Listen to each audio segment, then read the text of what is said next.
달리던 차를 멈추고 내렸을 때 괴한이 쏜 총에 맞아 목숨을 잃을 수도 있겠다는 상상을 해본 적이 있으신가요? 할렘을 방문했던 한 한국인이 차 안에서 갑자기 배가 아파 화장실에 가고 싶었는데 총에 맞을지도 모른다는 불안감을 온몸으로 느껴 필사적으로 참아야만 했다고 증언했습니다. 치안이 좋은 한국에서는 상상할 수도 없는 일들이 미국 뉴욕의 할렘에서는 일상적이던 때가 있었습니다. 뉴욕의 어두운 그림자. 바로 할렘가를 일컫는 말입니다. 이 할렘에 부정적인 수식어가 붙은 데에는 이유가 있습니다. 과거 빈민층을 다수 차지하던 흑인들이 주로 거주하는 지역이 되어 뉴욕의 어두운 그림자라는 악명을 떨치게 된 것이었죠. 현대에 들어서는 어느 정도 이미지 쇄신을 꾀하고는 있지만 밤은 당연하고 낮이라도 혼자 돌아다니면 위험할 정도라고 주민들이 증언합니다.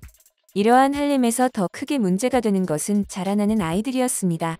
환경이 이렇다 보니 할렘은 교육 수준이 가장 떨어지는 도시가 되고 말았죠. 아이들은 일탈을 일삼고 저질러서는 안 되는 짓들을 저질러 어른들을 무척 곤란하게 만들었습니다. 그런데 한 교육자가 한국의 교육 시스템을 할렘의 한 학교에 도입하면서 아이들이 달라지기 시작했는데요. 한국의 어떤 교육 시스템이 그들을 어떻게 달라지게 만들었는지 자세히 알아보도록 하겠습니다. 할렘은 무법천지의 땅이라는 이미지가 강하게 박혀 있습니다. 오죽하면 할렘이라는 지명이 슬럼의 대명사로 자리 잡기까지 했죠. 하루가 멀다 하고 불미스러운 일들이 벌어지는 이곳에 거주하는 아이들은 그 영향을 고스란히 받아야만 했습니다. 나쁜 어른들이 하는 짓을 보고 배워 그대로 따라하거나 그들의 방식대로 사고를 치고 다녔죠. 이렇게 문제아들이 수두룩하던 할렘의 변화가 일어난 것은 데모크라시 프랩 차터스쿨이 등장하면서부터였습니다. 다른 학교들과 차별화된 교육을 시키면서 빛을 보게 된 것인데요. 그렇다면 무엇이 그렇게 달랐을까요? 바로 이 학교가 한국식 교육 시스템을 도입했다는 것이었습니다. 통상 미국의 다른 학교들은 등교 시간이 8시 15분이며 하교 시간은 3시 2분으로 알려져 있습니다. 하지만 데모크라시 프랩 차터스쿨은 꼭 한국의 학교들처럼 이른 시간인 7시 45분까지 학생들이 등교를 해야 하고 오후 5시 15분까지 수업을 받아야 합니다. 그런 뒤에 아이들을 하교시키냐 하면 그것도 아니었습니다. 방과 후에는 한국 무용, 태권도, 운동 등 특별활동과 보충 수업이 오후 7시까지 이어졌습니다. 성적이 저조한 학생은 토요일에 자율학습도 해야 했죠. 고교 4년간은 한국어 필수 과목을 이수해야만 졸업할 수 있습니다. 또한 지각에 대해서도 1분도 봐주지 않고 교복 단속도 철저히 하며 학생들은 교사에게 함부로 대꾸를 하거나 버릇 없게 굴어서도 안 되었죠. 그렇다면 왜 한국식 교육 시스템을 도입했는지가 궁금하실 텐데요. 해답은 설립자와의 인터뷰에서 찾을 수 있었습니다. 이 학교의 설립자인 세스 앤드루는 할렘 출신의 교육자인데요.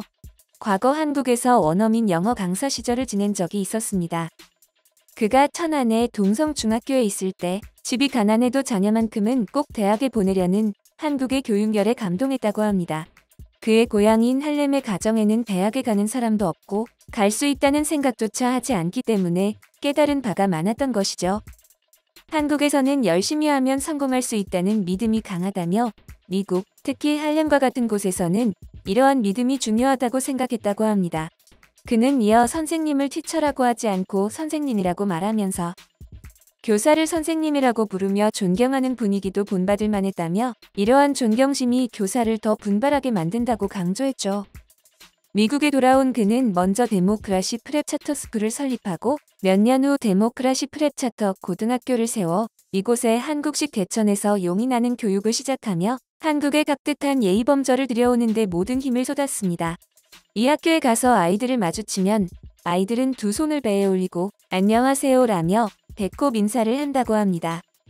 한국 학교의 교육 시스템을 도입한 것은 10분 이해가 되지만 학부모들은 굳이 한국어까지 필수 과목을 지정해야 했을까? 라고 생각했다고 하는데요. 여기에는 4가지 이유가 있었습니다. 이 중에서 특히 눈에 띄는 것은 2가지였습니다.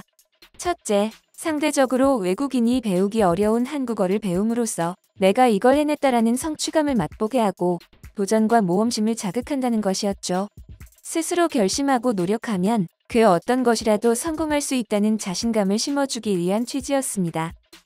이 과정을 통해 학생들이 앞으로의 삶을 살면서 또 다른 어려운 과제들이 닥쳐와도 도망가거나 안주하려 하지 않고 나도 계속 노력하면 할 수 있다라는 자세를 취하길 바란 것이죠. 그래서 미국에서 쉽게 배울 수 있는 스페인어 대신 한국어를 채택한 것이었습니다. 둘째는 교육을 통해 전쟁 폐허에서 재건에 성공한 한국을 롤모델로 이어받아 학생들과 할렘 지역사회가 성장하고 발달해 나가기를 바란다는 이유였습니다. 이 학교들의 교훈은 열심히 공부해 대학에 가서 세상을 변화시키자 라고 하는데요.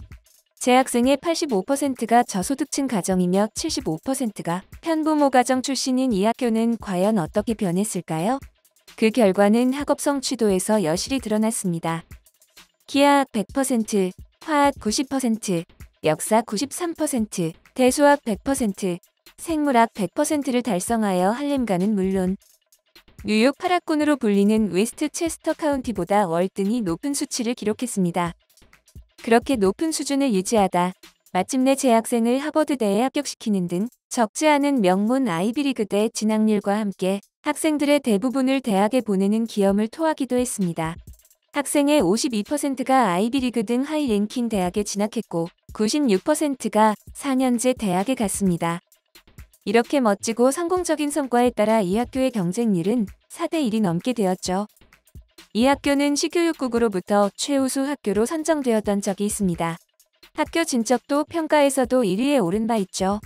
이때 뉴욕시의 다른 모든 학교들은 진척도가 이 학교보다 떨어졌고 심지어 마이너스 진척도를 보인 곳이 더 많은 상황이었습니다. 마이클 블룸버그 전 뉴욕시장을 비롯한 유명 인사들이 이 학교를 찾아 극찬하기도 했습니다. 이런 성과의 설립자 세스 앤드루는 교육으로 성공의 아이콘이 된 한국처럼 할렘의 학생들도 노력하면 성공할 수 있다는 신념을 한국어와 한국의 예절 문화 교육을 통해 한국적 가치관을 심어주고 엄격한 출석, 단정한 복장, 분 단위로 쪼개어 진행하는 빽빽한 수업과 늦은 시간까지 진행되는 학업 시간 관리와 같은 한국식 생활 지도에 학생들의 자발적인 노력이 합쳐져 높은 학업 성취를 이루게 됐다고 말했습니다. 한 학생은 교육을 강조하는 부모님과 선생님을 존경하는 한국의 가치관이 좋다고 소회를 밝히기도 했죠. 학교에서 치러진 행사 때 학교를 방문했던 학부모는 인터뷰에서 딸이 다니는 이 학교가 학생들의 태도나 공부하는 습관을 도와준다. 미국의 일반 학교와 다른 학풍이 만족스럽다라고 응답했습니다. 이렇게 데모크라시 프랩 차터스쿨의 명성이 자자해지자 어떤 해에는 유치원생 60명을 모집했는데 2,500명이 지원하기도 했습니다.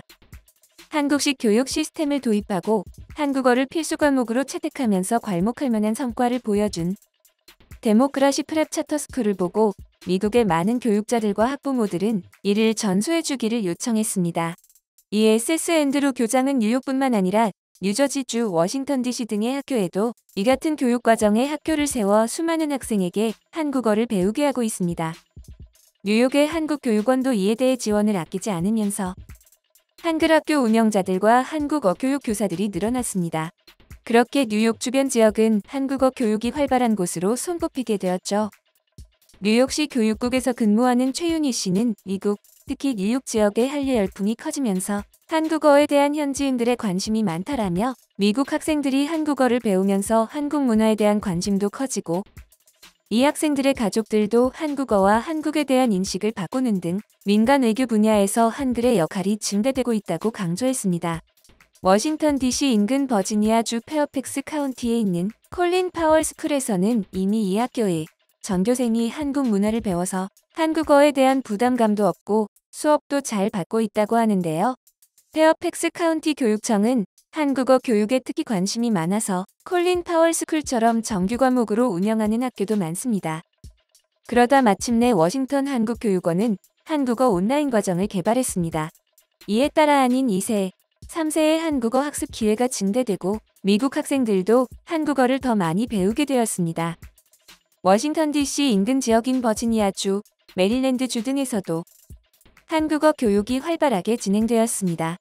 전문가는 한국이 국제사회에서 위상이 올라가고 한류 문화 확산의 영향으로 한국어에 대한 학습 수요가 증가하고 있는 추세여서 미국 내 한국어 학습 수요가 지속적으로 증가할 것으로 전망했는데요. 전문가의 말도 모두 맞지만 한국의 교육 시스템과 한국의 학교 안에서 존재하는 예의범절의 가치를 알아보고 발빠르게 도입해간 세스 앤드루 교장의 안목이 크게 한몫하지 않았나 싶습니다. 데모크라시 프랩 차터스쿨은 올해 초에도 다른 도시로의 확장을 꾀한 바 있습니다. 이 학교처럼 학생들을 한국식으로 가르치는 학교들이 더 많이 늘어나서 아이들이 바르게 자라날 수 있기를 바랍니다.